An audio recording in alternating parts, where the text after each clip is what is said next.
में सिस्टम लापरवाह है? क्या बहार वाले बिहार में सिर्फ जुमलेबाजी है? क्या बहार वाले बिहार में सरकार की मानवता मर चुकी है? क्या दावे वाली सरकार को जनता की चिंता नहीं है? क्या सरकारी अधिकारी गैर जिम्मेदार हो गए हैं? अगर नहीं तो फिर ऐसी घटनाएं क्यों हो रही हैं? नमस्कार, आप देख रहे हैं के न्यूज डेस्क बिहार। मैं आपके सामने खड़ी हूँ रूपा। सरकार के बद इंतजामी के चलते बहार वाले बिहार में 4 बच्चे दर दर की ठोकरें खा रहे हैं।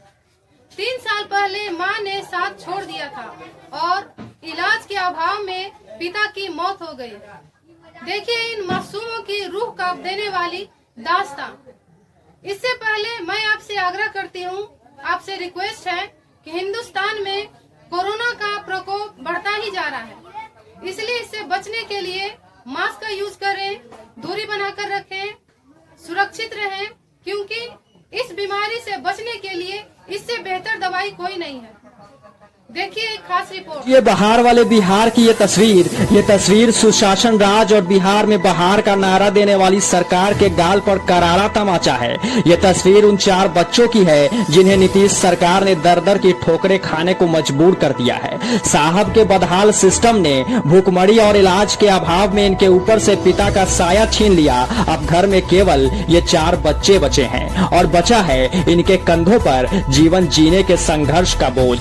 लेकिन अब तक लापरवाह सरकार की नींद नहीं खुली है। ये मामला बिहार के रोहतास जिले के चंदनपुरा गांव का है, जहां भूखमरी की कगार पर पहुंचे इन 4 बच्चों की दास्तां सुनकर किसी का भी कलेजा कांप जाएगा। लेकिन सोई हुई बिहार सरकार को इनके हालात पर रहम नहीं आ रहा। दरअसल इन बच्चों को जन्म देने वाली मां तकरीबन 3 साल पहले इन्हें छोड़कर चली गई। पिता किसी प्रकार से इनका पालन पोषण कर रहे थे, लेकिन लॉकडाउन के दौरान पिता की तबीयत खराब होने के कारण उनकी भी मौत हो गई। लॉकडाउन के समय किसी भी डॉक्टर ने इनका समुचित इलाज नहीं किया, जिससे उनकी मौत हो गई। उसके बाद ये बच्चे दाने दाने को मोहताज हो गए। हालांकि सोशल मीडिया पर इस मसले को आने के बाद कुछ समाज सेवी संस्थाओं व सरकारी अधिकारियों ने इन बच्चों की मदद के लिए हाथ आगे बढ़ाया, लेकिन उसमें भी गाँव वाले की जात पात व ओछी राजनीति के कारण उन लोगों ने भी अपना हाथ समेट लिया।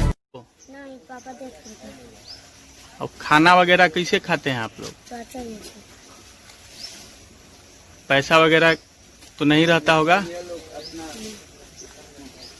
इन बच्चों में सबसे बड़ी एक बहन है जिसकी उम्र महज 9 साल है, जिसके कंधों पर सबकी जिम्मेदारी है। वहीं लड़के में सबसे बड़ा बच्चा 5 से 6 साल का है। अब ये चारों बच्चे अनाथ होकर 2 वक्त की रोटी को मोहताज हैं। पिता की मौत के बाद ये चारों बच्चे बेसहारा हो गए हैं। स्थिति ये है कि इनके पास रहने लायक घर भी नहीं है। मात्र 100 वर्ग फुट में एक कच्चा खपड़ैल नुमा मकान है। बरसात के दिनों में कच्चे घर की छत से बारिश की बूंदें टपकती रहती हैं, तो मिट्टी के दीवार कब गिर जाए कोई नहीं जानता।